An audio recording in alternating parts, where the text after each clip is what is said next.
Mr.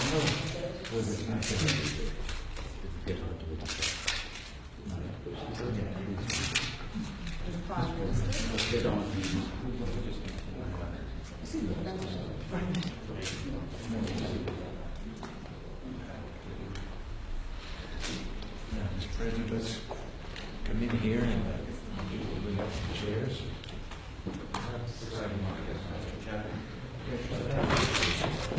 TV cameras come in, and so I guess before we get down to a serious discussion, because they always bring their microphones with them, that we'll let them do their pictures. It takes 3 groups to get them in.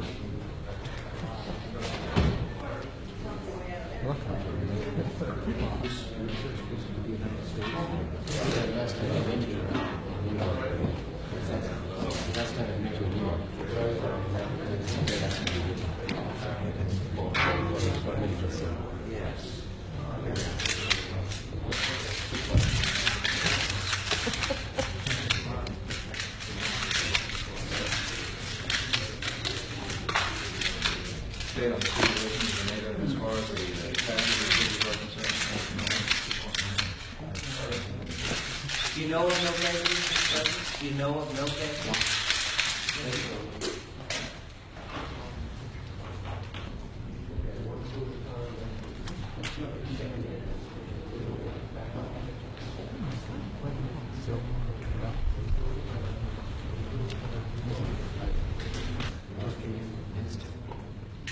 When I was giving you very nice, you left the dry season in your country. The rain.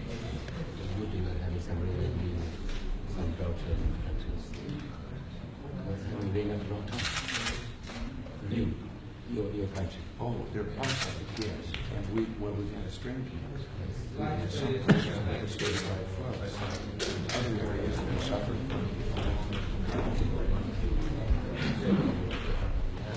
And some of them in the same state. 50 states. It's signed disaster programs for a single state. And one of them was for drought, and the other one would be for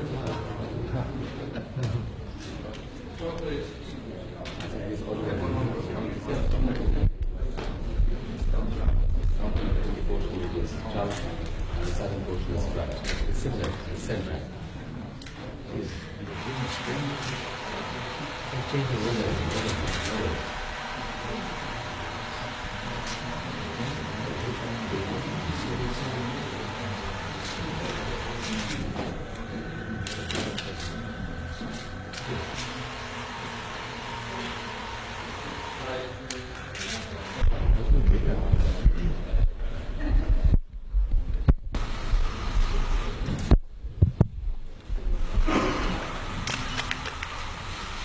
Today, we're honored to welcome Lieutenant General H.M. Ershad, President of the Council of Ministers of Bangladesh.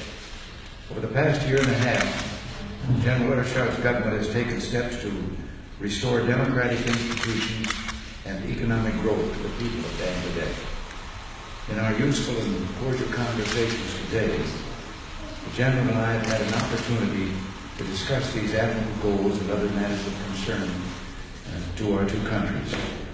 We especially appreciate the General's dedication to the economic development of his country. The self-help reforms which his government has put in place reflect this commitment to reinvigorate development and better the lives of the Bangladesh people.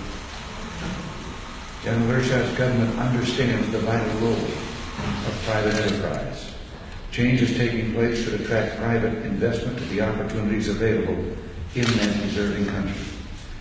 The United States is proud of its long association and support for the people of Bangladesh. Today, we pledge our continued support. We look forward to further cooperation between our two governments as Bangladesh seeks to overcome problems of hunger, overpopulation, and poverty.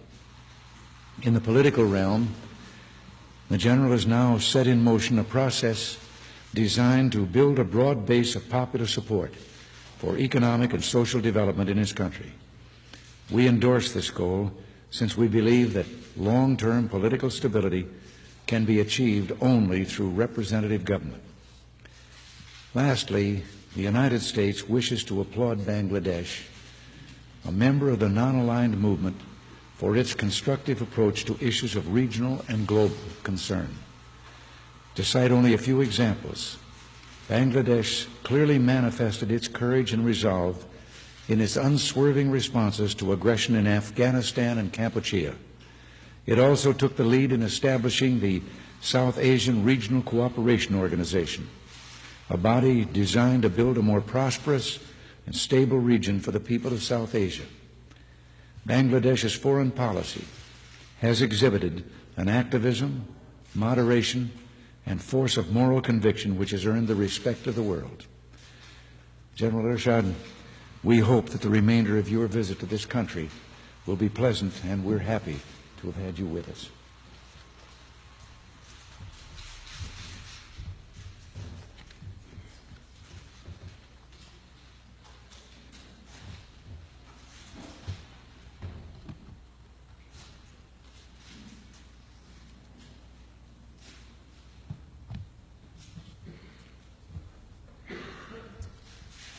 Excellency, President Ronald Reagan, distinguished representative of the United States news media, ladies and gentlemen.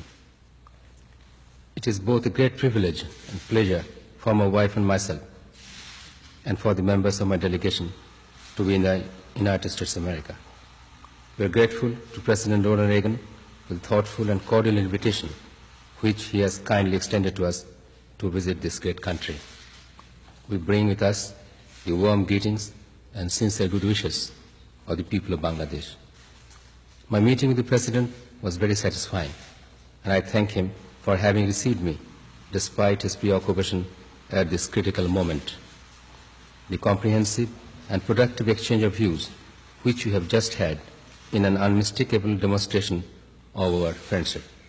The object of my visit is to reinforce and consolidate the relations between the United States of America and Bangladesh, which I am happy to say has been achieved.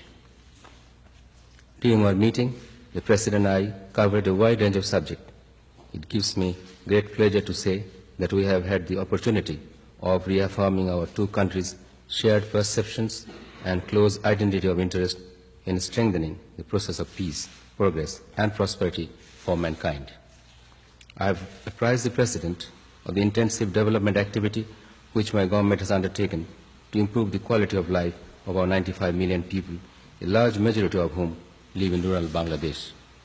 I have explained that my government is committed to laying firm political and economic foundations for long-term development and social benefits for our people.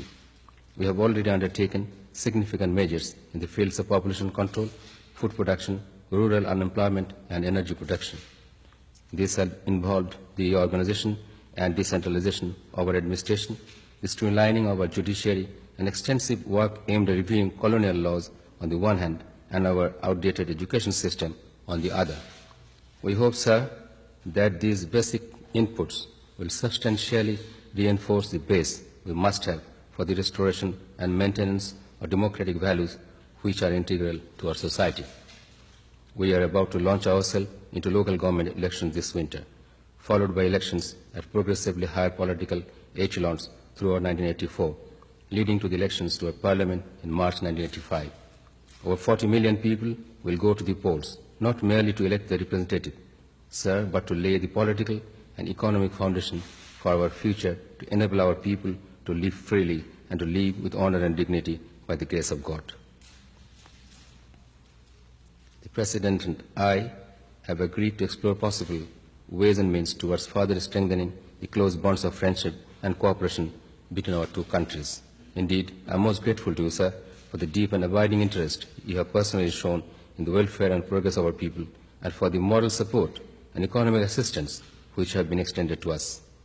As members of the Organization Islamic Conference, the Non-Aligned Movement, and the Commonwealth, until recently as chairman of the Group 77, Bangladesh firmly believes the current international economic situation needs the closest vigilance by the whole community of nations, recognizing that interdependability is indispensable as a way of life in the day and age.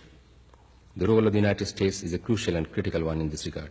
It is indeed a matter of great satisfaction that the President and I, in discussing these issues, fully agreed that global peace and stability is closely interlinked with the need to restore confidence in the current economic climate in both developing and developed countries. We in Bangladesh deeply appreciate the important and vital role of the United States in upholding the principles of maintaining peace and stability in the world as enshrined in the Charter of the United Nations, and warmly welcome your recent reassuring statement at the United Nations General Assembly in this regard. I'd like to mention here that I have conveyed to the President our profound sorrows and anguish at the tragic loss of life in the recent events in Beirut. We share your grief, and on behalf of my government and people, I extend our heartfelt condolences to the families of the deceased. My wife and I have been deeply touched by the overwhelming hospitality extended to us and the members of our delegation. Our stay in the U.S. capital, the beautiful city of Washington, though short, has been most pleasant and rewarding. I have no doubt that I speak on behalf of all of us when I say that we shall treasure these happy moments and cherish the memory of your warm friendship. During our meeting, I have extended our most cordial invitation to the President to pay a state visit to Bangladesh as early as is convenient. It is my sincere hope that you will visit our country soon and see for yourself the high esteem in which you are held and the enormous fund of goodwill that exists in Bangladesh for your people. Mr. President, I wish you good health, happiness, long life, and every success.